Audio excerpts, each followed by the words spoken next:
to my soul that you've already won.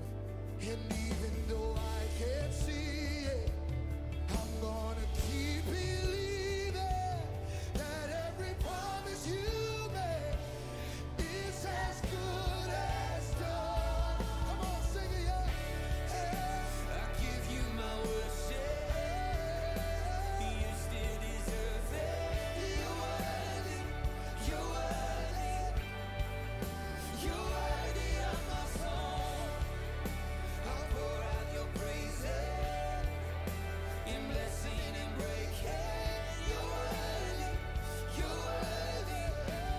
Jesus, you're worthy of my song. You're worthy. You're worthy. I'll sing for Jesus, you're worthy of my song. You're worthy. You're worthy. Good morning and welcome to Lifetalks. We are so glad everyone is here today on this beautiful October day. Is it not gorgeous out? We don't have It is so snow. It's not freezing cold. Oh, my 9-year memory on it popped up. My 9-year memory was that was awesome. Was I thought about Snuffleupagus. My 9-year memory was snow. I was taking a video out our back window. Yep. Was that when we had just first moved in apparently at that 9 years ago? 10, yeah, pretty close. Anyway. Wow. Well, I'm just thankful for this beautiful sunshine Yeah. today. And did everyone get a chance to look at the pictures out there? Did you find yourself? Did you look different? Oh, man. All right. Well, we are thrilled to have Life Talks today. Remember, throughout this day, you are going to want to send questions in and comments in. We have none other than Pastor Jason Staten with us. That's who we got. From, I'm going to say Hollywood. Oh, From from Hollywood. Hollywood. Maryland. We'll Dun, add that dun, in. dun, dun. Hollywood, Maryland. Is that cool? He's got his Tom Cruise Wayfarers in his pocket. So you are definitely Oh, going to want wait. to send some things into Lifetalks at thelifewaychurch.net. You can email that or you can text it. Even if you're watching online, you can do that, and I'll get that, and we'll be able to read those comments and questions. Hey, So you know what your first question should be? Is Hollywood, Maryland, and Hollywood, California the farthest distance across the United States? is Hollywood, Maryland, and Hollywood, continental. California the farthest distance? It's probably close. It is So, very different, though. The Hollywood I live in is very different. what I was going to say. What are the differences? But I think we can figure that out. Well, let's start today, and we're going to start by talking with Pastor Staten and just asking him to tell us a little bit about himself. We heard him preach on Friday night, and what a message Isn't that that awesome? was. Incredible message. Yes. So we're going to have him tell us a little bit about himself and his family. He is a girl dad and has 4 beautiful, beautiful, talented girls. And so we're just going to have him take a minute and talk about himself and his family. Yeah, so most importantly, I am Valerie's husband. True. She reminds me often that that's my most important role. It's true. She is an amazing lady as well. She is awesome. She's incredible. And we've been married 25 years as of May and have 4 daughters together. Brooke is our oldest. Brooke just turned 24. Cameron, I hope they're not watching right now, is 21 going on 22 in another few weeks, or maybe 22 going on somewhere in there. That's why you said I hope they're not Yeah. watching. I get in trouble every time for this one. Riley is 18, I know for sure. And Dakota is 12. Dakota 13, just turned 13 and is taller than all of the rest of them Yeah. but me. She's 5'9" now. You'll get in way more trouble calling Dakota 12 than Absolutely. forgetting the age. Yeah, that 13 was big to her. She got her iPhone when she turned 13, so that's the most important. And got in the youth group, I think second to getting an iPhone. So, yeah, dad of 4 girls. We also pastored there in Lexington Park. So Hollywood is kind of not a suburb. It's a part of the Metroplex. Yeah, Metroplex of Lexington Park, which is a Navy-based community. And Hollywood is really, we're like a mile from the Amish community, so it's not the same as the other Hollywood on the other side of the world. It's where all the famous Amish people live. Yes. Yeah, that's where we are. We're the Hollywood of the Amish. Is where How we're long at. have you pastored? 16 years. We just, actually 16 in January, so 15 and 3/4 years. Awesome. So wait a minute. You've been there how long?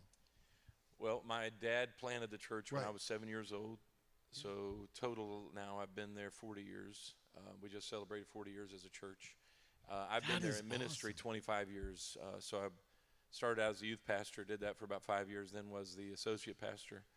And then my dad literally left in the middle of the night to go start a church in D.C., and I became the pastor. And, He escaped he did. to D.C. I didn't know your dad started that church. His dad Oh, has yeah. an incredible church Oh, in yeah. D.C. that's very multicultural. We and preached for him. Yes, amazing church. So you and your wife got married. You and your wife got married, and you started official ministry like all at one time. Yeah, when we got married, I was in the military, serving out in the Air Force out in New Mexico, where Dude, did you guys know that our guest speaker is Air Force dude? Come on, y'all.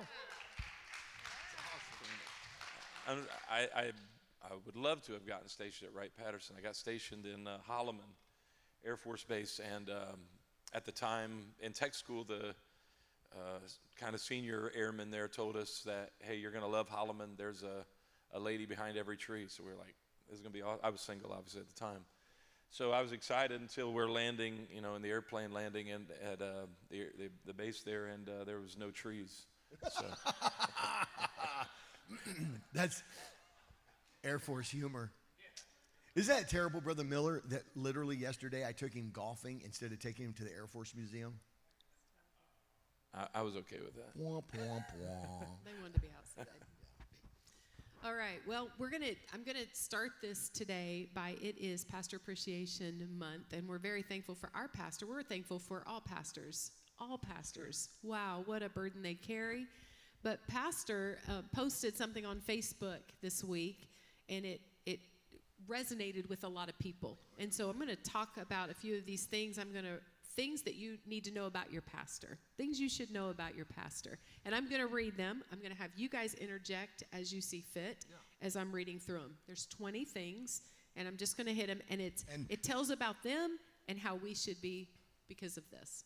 And the thing too is like Lifeway's one of these kind of churches that is unique in our ability to be big enough and wide enough and deep enough in our depth of kingdom mindedness that we can be like, look, we'll be the church that honors the pastor that doesn't have a church yet or doesn't have a church that knows yet how to really honor their pastor. And so, so it was kind of my purpose behind it was just to simply say, you know what, there might be a lot of, because social media is just so, I hate social media, because then people put on stuff out there and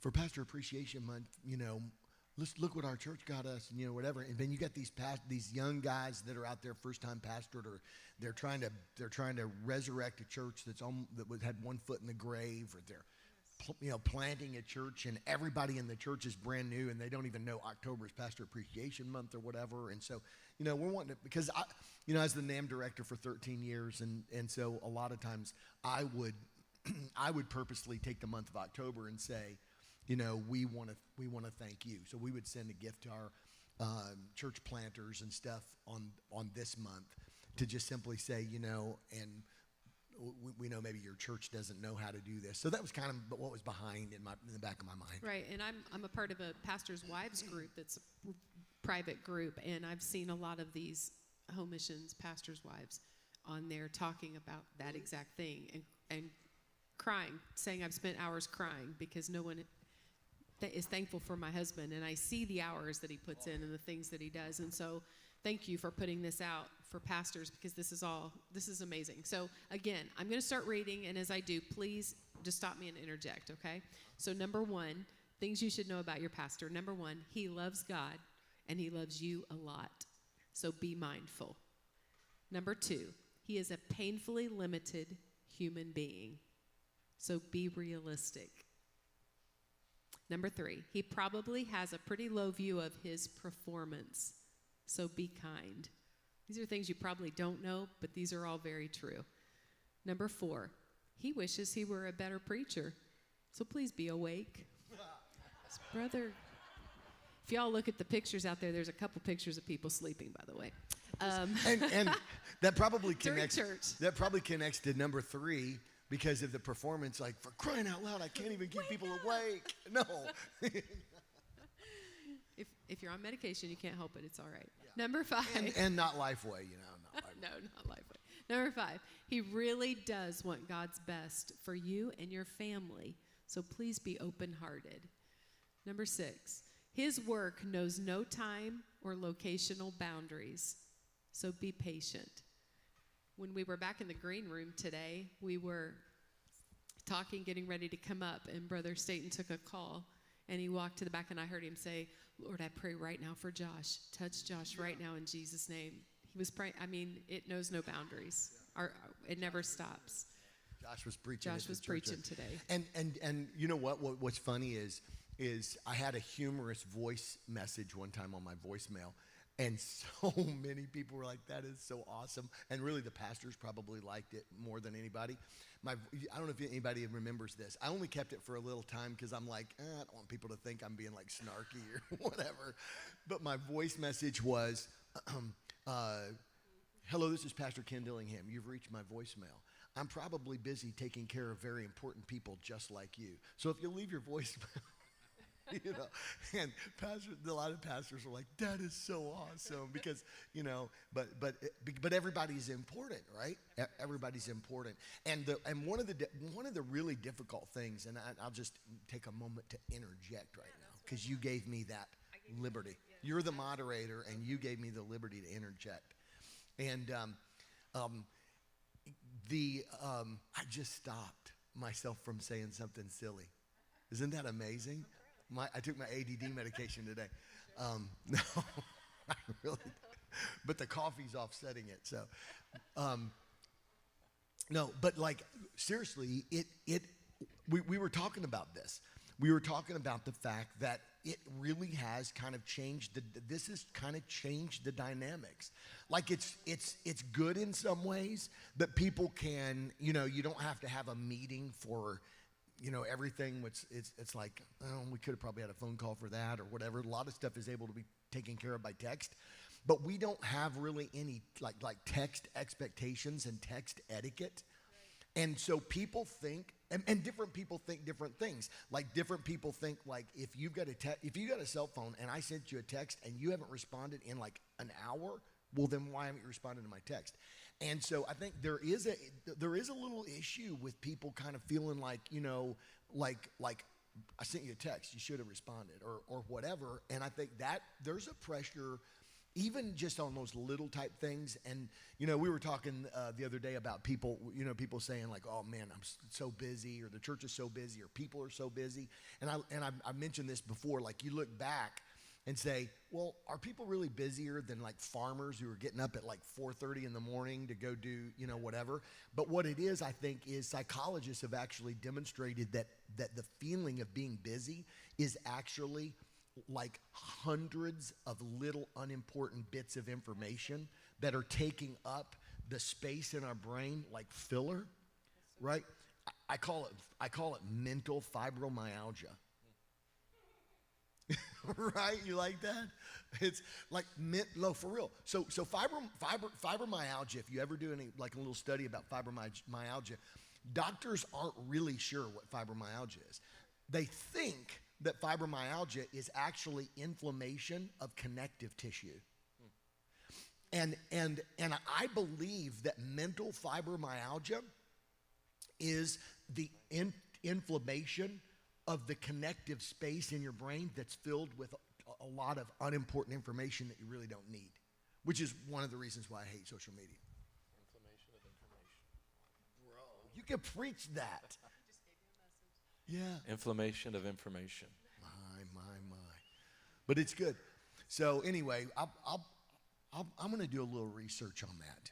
So anyway, go ahead. I'm sorry. Okay, he hears much more negative information than positive. So please be encouraging. He has chosen a vocation in which few remain. So be praying. And that is true. We've noticed that. I don't know if you have experienced this where you are, but here we've been told there are many Methodist churches that cannot find pastors. Actually, different denominations, but I know Methodist was one of the big ones, that they do not have enough pastors for their churches, and they're actually hiring pastors from across the board, different denominations, to come in and pastor their church. Because why do you think people don't want a pastor? I mean, that just seems like that's never been a problem. Well, but a recent, and you guys can check me on this, but this is a recent Lifeway research, I believe July of 2022, maybe, pretty recent, that it said the number of people who believe pastors are honest, and the number was 38% in the world today. So, I mean, it used to be an honored vocation. It was like one of the three most honored vocations, and now it's like... Well, it's across the board. I mean, it's police officers, and it's anybody in leadership that they... Okay. This is getting way heavier than I expected. I'm sorry. I'm going to stop interjecting, okay? It's all good. He has chosen a highly leadership-intensive call, so be leadable. He needs help, so be available. I'm going to interject. I'm going to go back to the leadership intensive, and I think I'll tie that one back to the pastors maybe leaving. I think some of that probably ties into the trust, but I think it does feel harder right now than ever to lead people. I think people have they have access to so many different voices. You can be at home and watch 5 different services. You can click between them and get the perspective of one pastor, another, and each voice could be telling you something different. And leading people, getting people to follow just feels more difficult than it ever has been. I think that can wear you out as a pastor, where you feel like, well, I think John Maxwell said once, if you're leading but nobody's following, you're just going for a walk. And I think sometimes you can feel in pastoring that you're just going for a walk. Bro, well, like, I was talking to somebody the other day, like this, here's an example of this, like different voices. And I know there's been books and there's been things and whatever, but like, it's different. Like people can just go online and watch sermons or whatever. And I don't know that those, I don't know where this came from, but I was talking to somebody the other day and they were talking about like, somebody was making the connection that, and I believe you could, I believe you can make the argument without saying this, but the person was talking about like piercings and tattoos. And when you make a hole in your body, you make an opening point for like a spirit to come into your body. And I'm like, what? You know what I'm saying? Like they were like making this like kind of like this thing that like that this hole like opens up some kind of like a spiritual portal or something that and I'm like that's not even remotely biblical, But people hear these kinds of things, and then they develop a mindset and like a mentality around some of this stuff, And then you as a pastor don't know like where some of wonky thinking's coming from or whatever. So I think in some of those ways it becomes difficult. I saw a post the other day, and a guy said he was not at his home church. He said, but that's okay. I've had church today, and he listed 5 churches that he had watched online. And so exactly, you're getting voices from everywhere, and that just never was something that ever happened. And people get their thoughts and what they believe and from that. So be careful. Be careful. Okay, let's go to the next one. He wants to personally meet all the needs, but knows he can't. So be understanding. Yeah. He's going to say some dumb things every now and then. Be forgiving. You can laugh. He is human. Be forgiving. His family is patient with you, so be patient with them. Be conscientious. He is greatly encouraged by your faithfulness, so be there. He is passionate for God's word to be made practical in you. Be hungry. He longs for church to be your spiritual oasis. Be loving. He dreams for you and your family's spiritual health. Be receptive.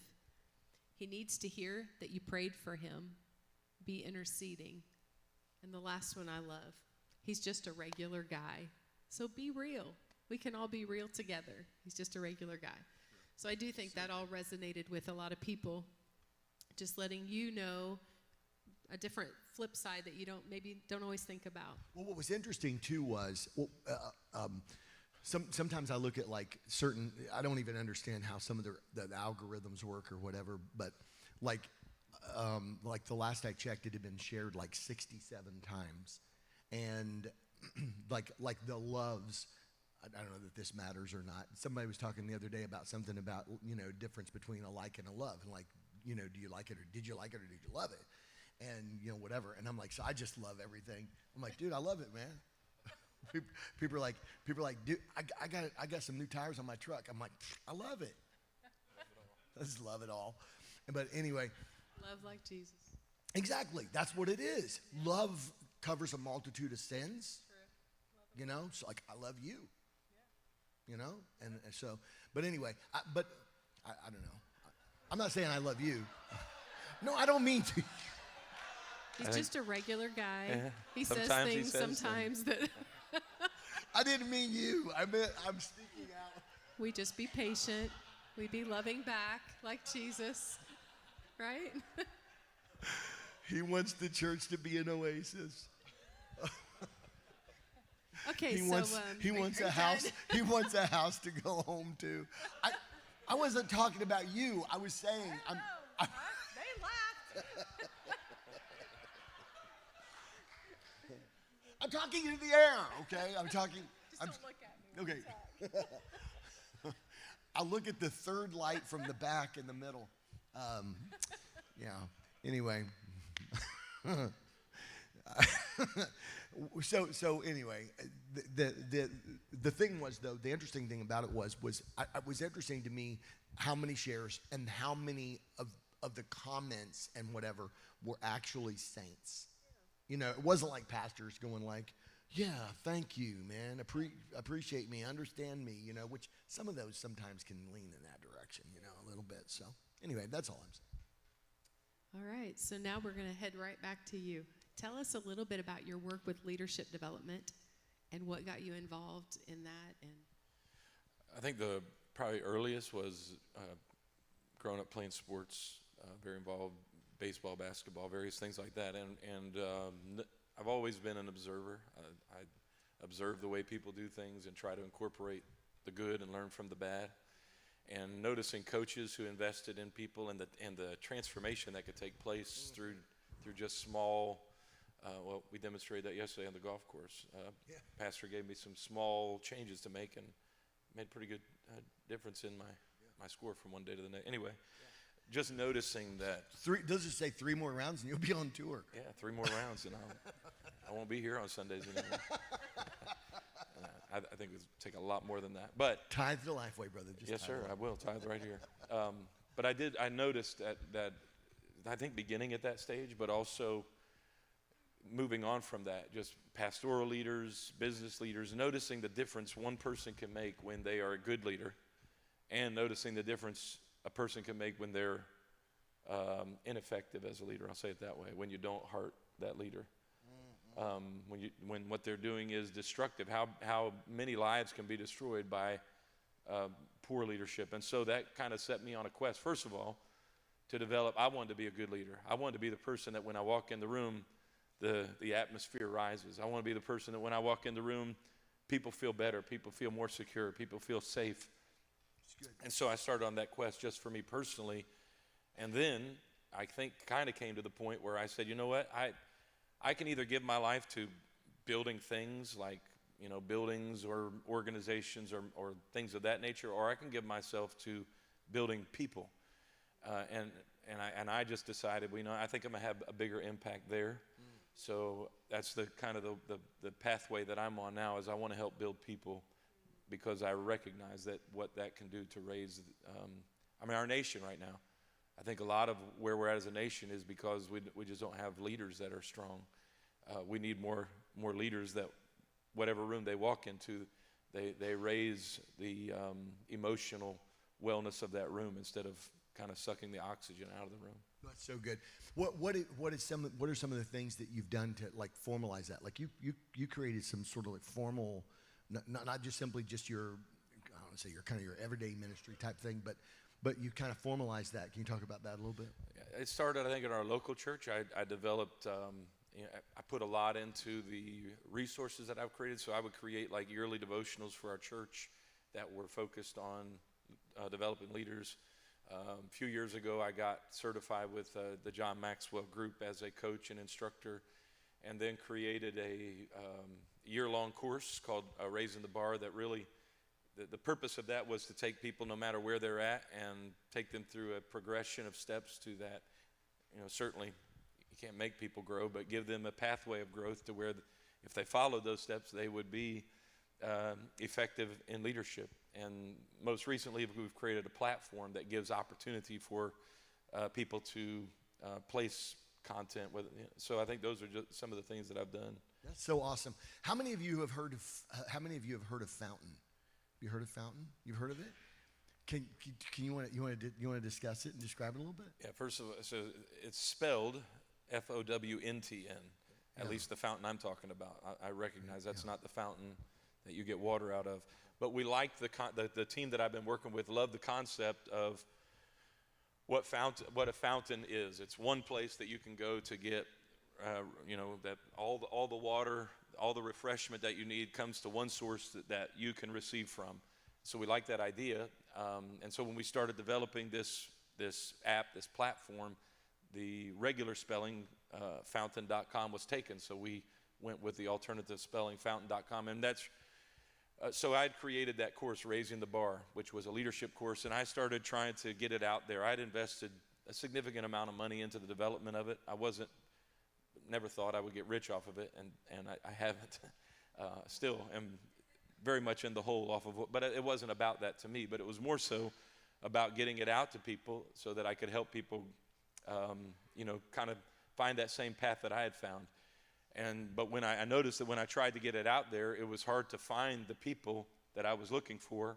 I know they're somewhere out there on Instagram and somewhere out there on Facebook and YouTube and so forth, but how do you find those?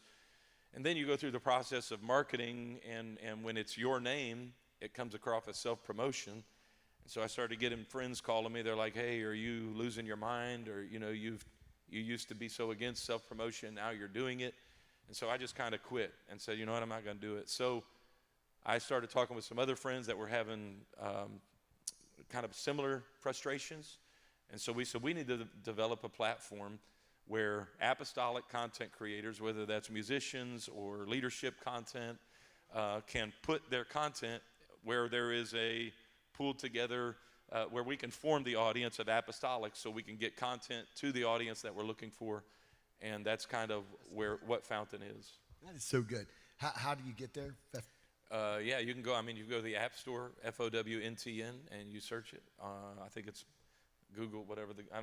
I'm an Apple guy. I'm an apostolic, so you can go to the App Store or whatever other stores you can get there. We have the TV apps just released on Friday. I'm not promoting TV or preaching against it. I don't know where you stand on that. It's just that's what they're called, TV apps. So Roku and Android Fire Stick, you can go into their stores and find it there as well. Very cool. Yeah, this it looks awesome. Yeah, I'm downloading it right now. So so it's like you just launched this, right? Yeah, 2 months now it's been launched. So sort of a desire to be sort of a clearinghouse for training, development, interaction, engagement. Who's on it right now? Who's some of the people on the platform? James Wilson, Frankie Taylor, Draylon Young. We just got our new, the McBrides.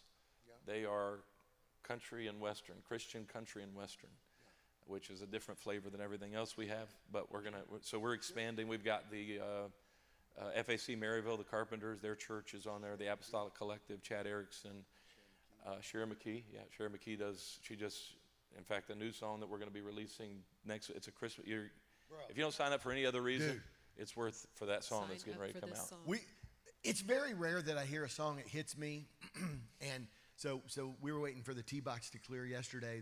It was kind of backed up a little bit, and so we just sort of pulled off to the side and let the wind blow. He said, "Hey, I want you to listen to this song," and man, we sat there and just cried. Both of us sat there and cried like, "Wow!" And then last night played it for us in the living room, and then we cried again. So that was like a two-cry. That was like two for two. Song. That's like a two-cry song. Yeah, I'm gonna want to download this for that. That's yeah, right. it's really good. That's awesome. It's not just all music, right? No, Because I think, is your wife? Yeah, my wife actually does a cooking show on it. We have Matt Tuttle does some leadership stuff. Aaron Bounds is going to be he says, anyway, he's supposed to be putting some stuff on there. We'll see. Yeah. Everybody loves Aaron. Yeah, Aaron, he's amazing, but trying to tie him down is a little bit challenging. Yeah. Awesome. Okay, so The let's. Dillingham group are talking about doing some. Yeah, y'all help me get the Dillingham group on there. We're talking about doing some mobilized church stuff, and so that'd be pretty cool. That would be great. All right, question number 4. What are some characteristics of successful churches? You've done a lot of traveling. You've traveled quite a bit. So can you help us with some characteristics of successful churches? Several years ago, I was preaching at a church in West Virginia. It was kind of up in, I think they call them hollers, is what they call them in West Virginia. And it was a regional youth meeting, and the pastor of the local church that was hosting it was a elderly lady. And after the service was over, I was probably wanting to get out of there, go eat. It's been like 30 minutes, and we were still standing around talking. And she walked up to me, and she said, "Young man, I want to talk to you for a minute." So, yes, ma'am. And she said, you see all these people standing around talking? I said, yeah, that's the reason I'm not eating right now. I didn't say that to her, and she said, let me tell you, if you want to know one of the traits of a healthy church, it's when the people don't want to leave, when they stand around and they talk with one another. The point she was making is one of the traits of a healthy church is they want to be around each other. Cool. They love fellowship. And I've taken that to heart, and we've tried to incorporate that into our church where we want the people to enjoy being around one another. Obviously, there's the spiritual elements of prayer and worship, and those things are certainly characteristics of a healthy, successful church as well. Very cool. I remember Gary Baker. we'll tag him to Gary Baker. I showed him one day how to the lighting board that we had in our old sanctuary, and I showed him how to set it up on a dimmer and time the dimmer so that the lights kind of went doom, doom, doom, doom. He really loved that feature. He loved using that feature, didn't he? He would, so people were just standing around talking and whatever, and every now and then he would say, "Don't you have homes to eat in?" Like he's quoting Paul, Don't you go home? the Corinthian, Go home. Paul told the Corinthians, "Don't you have home to eat your meals in?" He's like, "Don't you have homes to eat in?" Lights going down. I was another thing. He's our fellowship coordinator. Very effective, I'm sure. Another thing that I would say that I think has to be at the center of whether or not a church is successful, and that's not necessarily how many people are there, but transformation, or their lives being transformed. And I think you could be a church of 20 or 30, but if people are being transformed, you're successful. Very. Well, the next one says, what are some characteristics of successful families? You have an amazing family, and I noticed when we were in your home, your girls absolutely love to be at home. They love to be around each other. I can just see your family being so tight-knit and bonded. They like you. They do. And they your wife, that's really cool. Teenage daughters, dad. they like you. And, yeah. There's just when you walk in their home, there's just a wonderful spirit when you walk into their home. So tell me what's some characteristics of successful families, and how do you get that? I listen to my wife. That's first and foremost. That is the best advice. Whatever she tells me to do, I do it, and that's worked out well for 25 years. My wife deserves a lot of the credit. She's been I think one of the words would be intentional. You have to be intentional, and I think especially in today's culture is being in the moment.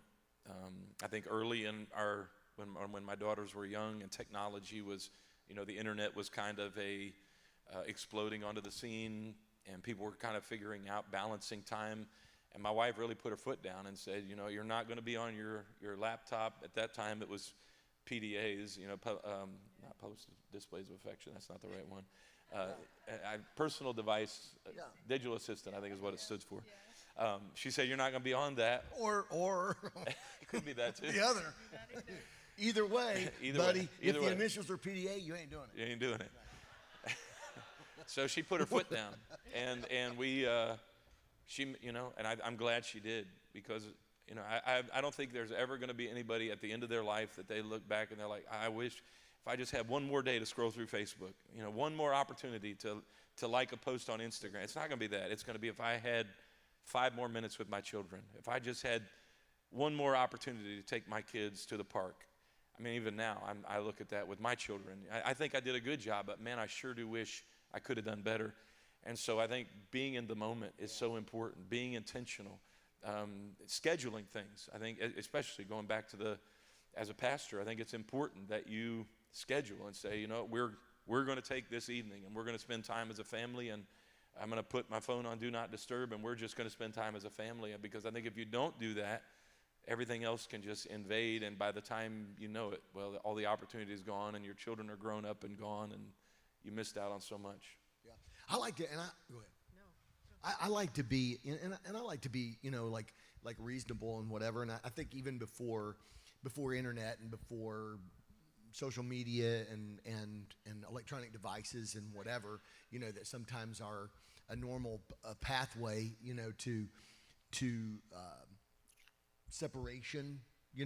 I have parents all the time, saying to me, not just Lifeway parents, just parents that reach out and whatever and say, man, it just feels like the supper's over and everybody just goes to their own rooms, and and we don't even see each other for the rest of the evening, and whatever. And I think even before there were those kinds of devices and things like that, don't you think that like families were still bored at times and whatever? It was just like they were bored together instead of bored apart. But but then maybe they went and read a book alone, or maybe they went, and so I think this what you're saying is that if there's not the ability, you need to get that. That's your daughter. Yeah, my daughter's trying to. Y'all want to FaceTime my daughter for a minute? You want to, yeah. Let's see. Riley. I don't know. You guys can't see her, but can you see them? Riley? Yeah. I'm at Brother Dillingham's church, and we're doing everybody's waving at you right now. She's like, Dad, are you kidding me right now? It's just like she said, are you kidding? You want to say hi to everybody? Hi. That's awesome. Hey, Riley. Yeah, Riley, we're doing this. I was just talking about you and our family and how much we love our family, right? We have a great family, right? Yes, we have the best family. I love my family. And you love your dad, right? And I love my dad. He's the best. That's Good answer, Riley. I'll call you in a little bit, okay? Best timing ever. Oh, that's awesome. That was a Jesus thing, man. And I think it's really cool, too, to stop and think, if you don't have, some of you don't have kids at home, and your kids are already grown, and you're like, man, I wish I could have done better. Go ahead. You can still schedule things, still be intentional, still have them over for dinner. And if they live in a different town, still go see them and make those times and make it intentional. It's not too late. I would say, listening. Whether they were 5 and what they had to say was silly, or now they're 25 and what they're going through is huge. If you prove to them when they're 5 that you listen to them, they'll want to talk to you when they're 25. And I hope that's, obviously, maybe even 15 years from now, they'll still want to talk to me because I sat down and listened to them when they were 5. And I think that's important, is listening. So cool. I've got a note that I found written on one of these like little pieces of like note-taking paper, like those little, it's about that wide, maybe that long. And it's written in red ink, and it was from Avery, and she wrote it when she was 10. And she writes this note, whatever, and I've got it like right by my bedside. And I'm like, I don't expect her at 14 or 15 or 16 to write those same notes. But the cool thing about it is what I've noticed is that once like Kaylin got 24 and 25, she started writing those notes again. And that's really cool. I was at dinner years ago, probably 15 years ago. My oldest daughter, Brooke, I think was like 8. So they were they were being a little noisy. So Ron Libby was preaching for us, and we had taken him to dinner. And the girls were being a little rowdy, and I was, frustrated. He could tell that. And he stopped, and he said, he kind of got this faraway look in his eyes. And, tears started trickling down his cheek. He said, if I could do one thing over, I would let my kids be little again. And he said, don't be frustrated with them.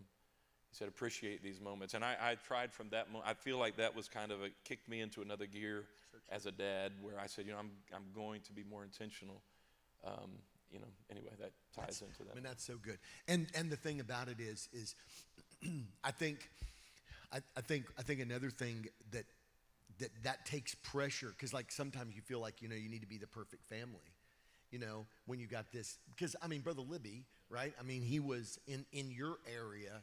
He was an icon. I mean, he was an icon. He's preaching all kinds of stuff and blowing his shofar and all this stuff. But you know what I mean? But he was an icon, and here he is preaching for you. And you were probably a young pastor at the time, right? If they were 8, 9, 10, whatever. So you're talking 10, 12, 13 years ago. And so the crazy thing about it is that we want to make an impression. We want, we don't want them to think, and I think there's obviously a fine line between, our kids just being out of control and just being kids, whatever. But one thing that I've told Lifeway over and over and over is, I'm going to tell you something right now, okay?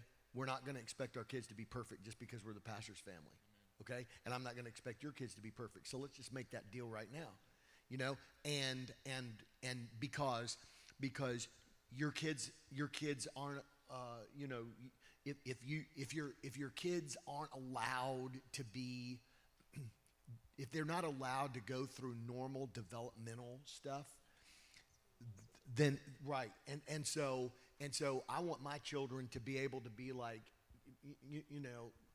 I'll take the heat, as a pastor. It's like, well, I think this has never happened before at this church. This church has been amazing for our kids. This church has been absolutely. They picked them up and be like, you know what, we're going to love on you, and whatever. And this church has been amazing for that. But the thing about it is this is something we've kind of, we don't. There's not a whole lot I dig my heels in and draw a line in the sand and be like, bless God, this. But that's been one of them. And it's been, don't you dare expect my kids to be perfect just because they're pastor kids. And I've just dug my heels in and said, you know what, and I'll take the heat for it, and whatever you think, you can think. But that's just how it's going to be. You know what I'm saying? And I think that's important. And I think if we can, if everybody needs to stand up for their family and their kids. That's the thing. Let's just let I mean, it's okay to be like,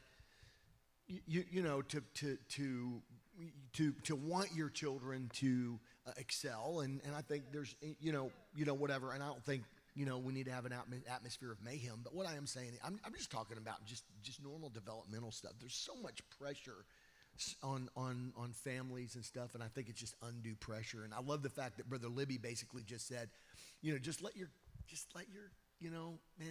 kids be kids. But I enjoy it. They're not bothering me. That's awesome. I just got a comment that said, my former pastor used to say, if my kids are bad, that's because they were hanging out with the Saints kids. Yeah, I was a PK. I'll blame it on the Saints kids. Yeah, right. I'm not. My daughter laughed really loud back there. I know. I'm looking for my last question. After my little love covers a multitude of sins mishap, I'm treading on thin ice, man. You're all good. Question number 5. What are you sensing the church needs to do to prepare for this coming season? Yeah, I wrote down some things on this one because I want to make sure first of all, I think, and you guys are the example of that. I mean, you guys actually have a podcast, but I think mobilizing the church, equipping the church, empowering. I think for many years, the church was very centralized. It was the ministry took place on the pulpit, and it was outward to the pew. And I think the opposite of that, the pulpit should be there to empower the pew. So we've all got to be engaged in ministry. I think to me it's first and foremost. And I think the other thing is we've got to be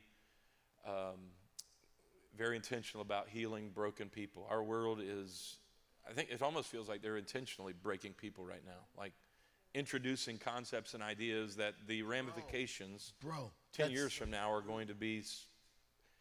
When I was a kid, it was like the most, for me, when I was coming up, trying to figure out what I was supposed to do was hard enough. Now they're adding in layers to that, but like, you don't even know who you are, what you are, let alone what you're supposed to do with your life. And there's going to be such deep... Like, you might not be actually a boy. Right. And it's like... Or a human. You might be a cat or a giraffe or whatever you identify But we need to... But it's interesting when we can actually step back from that. That's such a great comment because because I think this is another example that goes back. I'm just thinking as you're talking about leadership and the importance of leadership and the development of people out here. And man, in this day and age, it can't all happen here. And man, that's such a great point that like Ahab and Jezebel, one of the reasons why God was so angry with them was because they actually cultivated the people to idolatry. They didn't just simply say, this is what we're going to do. They basically codified it into national Israel. And that's what made God so angry. And so that's why I think that the message resonated on Friday night. Because Elijah, that whole process that you're talking about was leading Elijah to Mount Carmel, which was going to bring down some of those things, which I think what I'm hearing you say is to posture the church towards, let's have revival where brokenness and disaster and disease and dysfunction has occurred out of those systemic efforts to break people. Yeah. So good, man. Wow. I feel the HG. Anything else? The only, I guess, and I mentioned this Friday night, is I think there has to be an intentionality in the church that we're going to love each other. There has been again, systematic, I believe in intentional. I don't know who orchestrated it. I think hell ultimately is behind it. But divisiveness, divide and conquer, a house divided cannot stand. It's going to fall. And I think the enemy has been intentional to divide our nation, right? If you're a different color than me, we have to hate each other. If you're a different political persuasion than me, we have to hate each other. If you wear masks and I don't, if you're vaccinated or whatever it is. I mean, over the last 2 years, it's just been this onslaught of division. And it's not, I don't think it's done. I think it's going to be the next thing, will be the next thing until we're divided into subcultures where we cannot withstand what's coming next. And in the church, we've got to be intentional that we're going to love each other. We may not agree on everything, but we're going to love each other. Now, there are obviously some things we do have to agree on, but we may not agree on everything, but we we have to be intentional that we're not going to be divided. We're going to love each other. We're going to be united. We're going to stand together. That's so good. Just tagging on to that, I think, as you mentioned those things, I think isn't it interesting that Jesus fundamentally said, by this shall all men know that you're disciples, that you love one another. And it's interesting that the Bible said that the night comes when no man will work. The Bible talks about the 11th hour workers, and there's so much about that, in the midnight, the call came, that the bridegroom had come and the wise and foolish virgins, and all those parables are kind of talking about, the clock is ticking, and there's a lot of people who feel like the clock's really ticking. And it's interesting how that in a world today, like in the United States, and I've mentioned this before, but like in the United States, like even 80 years ago, in the mid-40s, right? 80 years ago, the church's community and values and whatever weren't as obviously different. Communities like cities and communities had I'm saying communities like villages and towns and whatever had community. But I believe it's becoming more and more obvious, like the community that is the people of God, right? The community that is the body of Christ. And so, I mean, I think you answered it so well, and I'll throw it back at you. But I think you answered it so well about that. I think these things, because what was the question? Was setting us up for what God's wanting to do, whatever. So, isn't it interesting that what we've always viewed as separation, God's pulling out new forms of separation that identify us as his kingdom people.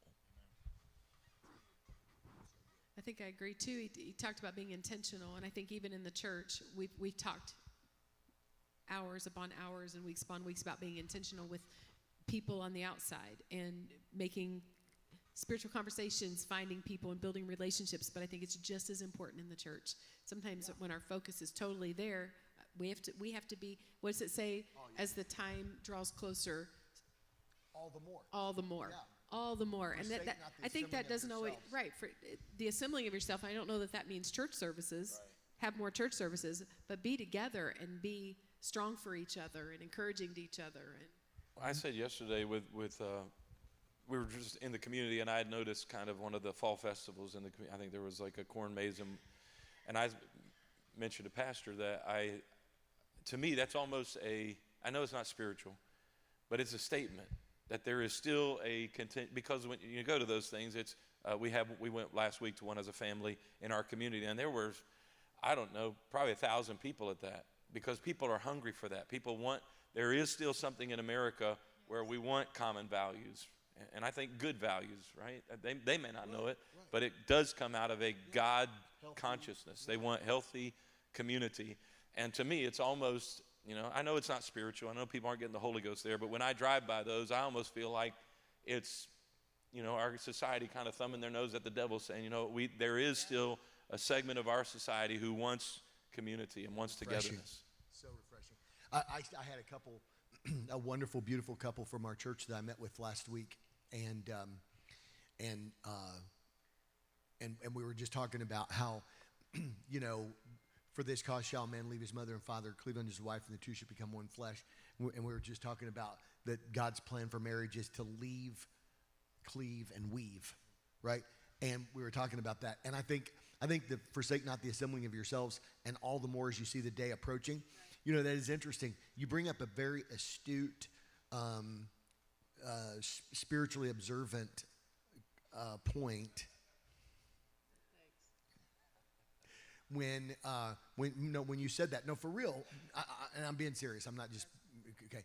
But it really is. It's actually a very astute point that I've never even personally considered, because we've used that scripture so often to tell people you need to be at church service.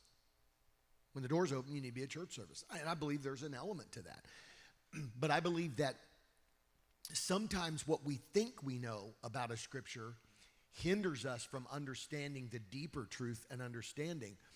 And the beautiful thing about it is we've just been through, hey, guess what? He just went through a series at the church on, was it 1st and 2nd Peter? Isn't that awesome? So that's pretty cool how God, speaking of God weaving things together, right? But in 1 Peter, he talks about, we did I sent the map into the group that he's part of, and the map that I did. And the map that sort of talks about, like, we went to page 2 and the suffering column was like, wow. But the thing about it is that the trouble and the trials, the tribulations, the challenges sometimes cause us to find hidden nuggets of truth in there. And like that scripture that says, forsake not the assembling of yourselves, and all the more as you see the day approaching. In a day when there's not as much challenge, then it's easy just to get up and go, hey, by the way, folks, you need to be here when church happens, right? It's easy to say that. But when all of a sudden there's this deep divisive spirit you're talking about, all of a sudden people begin to say, man, maybe maybe that's like the 35,000 foot view. Maybe what Jesus was saying was, weave yourselves together stronger, because a threefold cord is not easily broken. Weave yourselves together stronger as you see that day approaching. Why? Because our Heavenly Father knew in that day, when that scripture was written in Hebrews 13. That was Hebrews 13. When our Heavenly Father wrote that scripture, he knew that there was a day coming that was going to be like, there's going to be a deeper understanding that together you're going to stand. And you're going to, like Paul said, that he was against the sectarianism in the Corinthian church. And one of the reasons why Paul was against the sectarianism in the church was, see, this is the thing you got to understand is that biblically what happens is everything that God does biblically is actually toward the objective, toward its purpose. God is always working things toward purpose. God's not just simply identifying and rebuking the problem, right? So when Paul is talking about the sectarianism that happens, some say I'm of Apollos, some say I'm of Cephas, some say I'm of Christ, that kind of a thing. he's not attacking sectarianism and saying you shouldn't do that. But later, Paul identifies the trouble that's happening because when they were doing communion, they were taking communion, and he says, for this cause there are many sick among you and some sleep because you didn't discern the Lord's body. Right. And I was praying one day, and the Lord dealt with me and said, we think that that just simply means that God got angry because you were taking the communion unworthily, right? And we're like, you need to review yourself. Don't take this communion today because you may drink damnation to yourself and you might, whatever. But the Lord really revealed to me like this deeper thing was their sectarianism had separated themselves from each other. And the reason why some had died was because the gifts of healing that existed in the church were not readily available because they were in that camp and they were in that camp, and their divisiveness kept them from enjoying the blessing and the benefit of the whole church. So we need to weave together in the last day.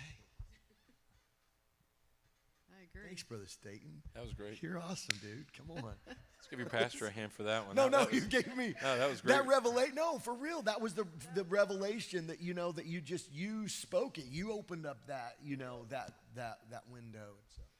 And so, I got a comment from Kaylin that said we were talking about his home and Brother Libby telling you and different things, but just a glimpse into the life of Brother Staten and really his spirit. Last night we had them over to the house, and Gwen, I don't know if you all are acquainted with Gwen, but she might like you and she might not.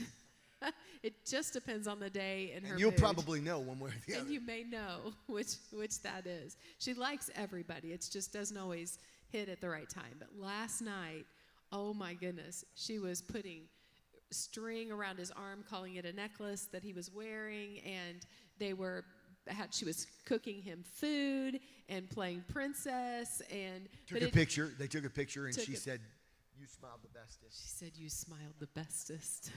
It was so sweet, but just for him to take the time with us talking and investing into Gwen and Warren. It was awesome. He ignored me a few times to pay attention to her. Well, It is if true. you got a little, how old is Gwen? No, for real, that's good. I mean, that's, I think Jesus would Bro, have you said. get a free pass on that one. That ain't no shame in that game. And she gave me salad, pizza, and strawberry ice cream within a 3-second window. It's true. It's true. Yeah, she was all about him last night. But that was really sweet because they have you ever heard the saying that if you like if you like animals and kids, then you're good. But if not, you better watch out for him. Yeah. So he's good. I'm just telling you, he's good. So get ready for the sermon today. It's going to be amazing. Just get in there and preach with him.